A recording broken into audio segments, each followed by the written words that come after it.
Magandang araw sa inyo lahat.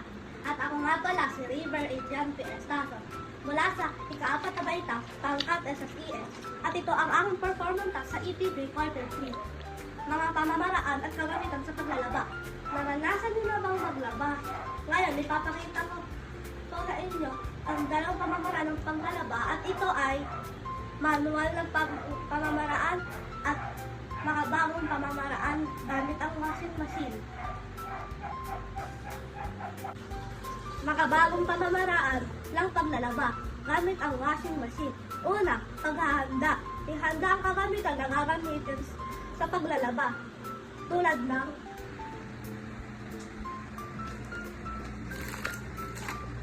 liquid detergent, fabric conditioner, bleach. Ito ay para sa puti na damit at ito naman ay para sa decolor na damit. Kakailangan din natin ng hanger at sampayan.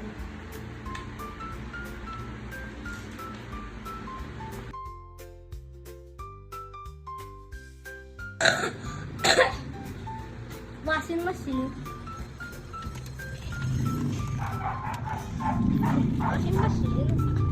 Washing machine. Palanggana na may tubig. Pangalawa, paghihiwalay. Ihiwalay ang decolor sa puting damit at ihiwalay ang marumi sa hindi medyo maruming damit.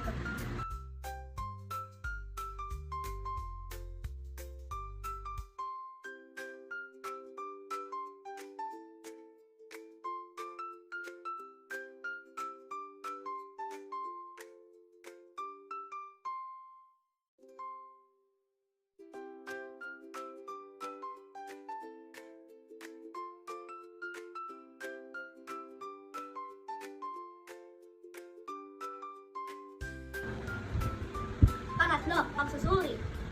Suriin ang mga bulsa kung may laman at tanggalin ito kasi baka mabara ito sa mga washing machine at suriin rin ang mga tutuloy at mga zipper.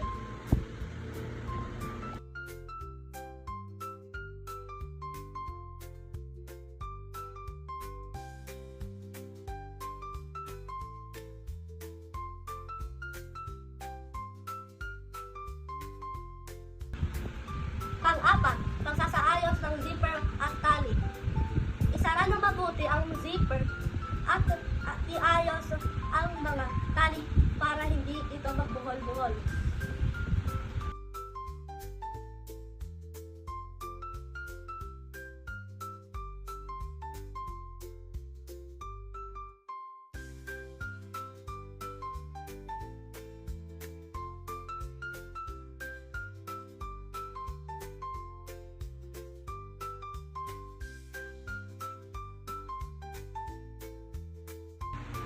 Pang-5, paglalagay ng tubig. Lagyan ng tubig ang planggana at ilubluban ang mga maduduming damit bago isalang sa washing machine.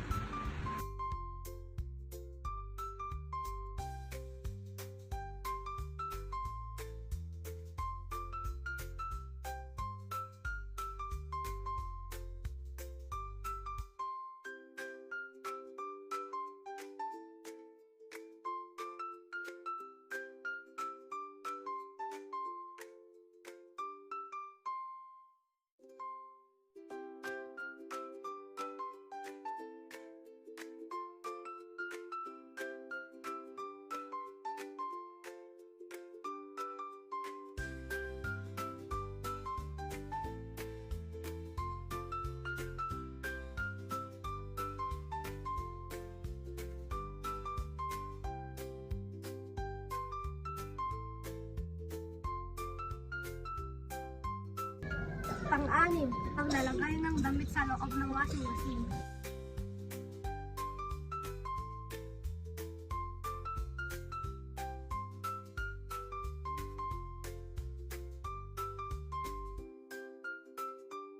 Pang-7, paglalagay ng sabon sa washing machine.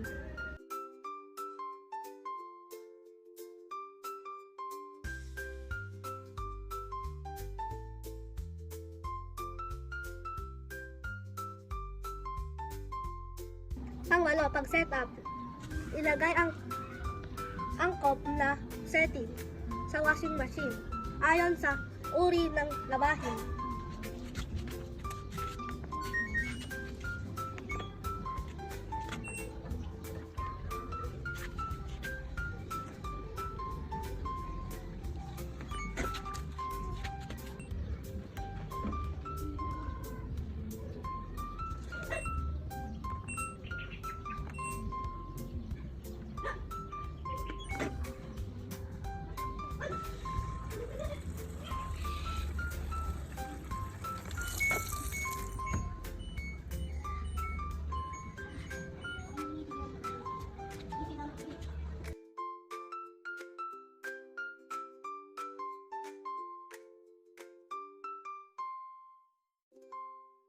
Pang-siyam, paglalagay ng fabric conditioner sa washing machine.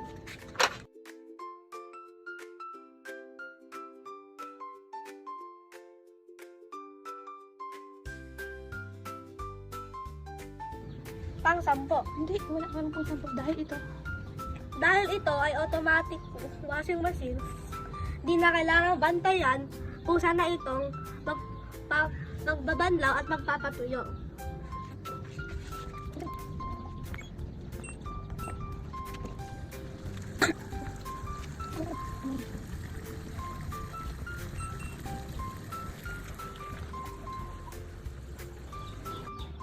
Makalipas ng ilang minuto ng pagkasalang sa washing machine, ito ay tuyo na at pwede nang isampay.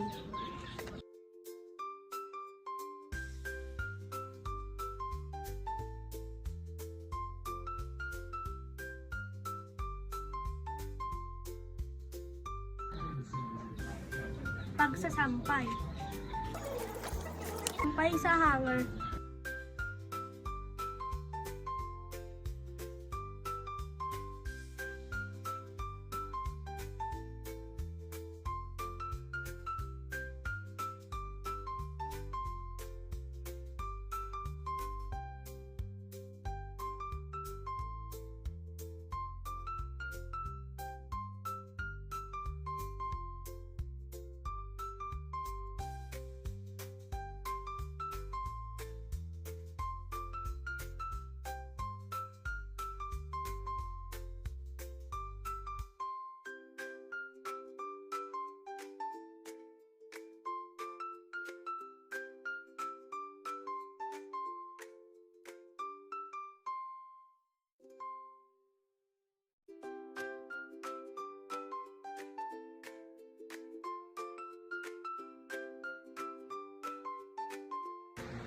Dahil sa makabagong panahon, wala papadali at basta papabilis ang mga gawain gamit ang makabagong kagamitan.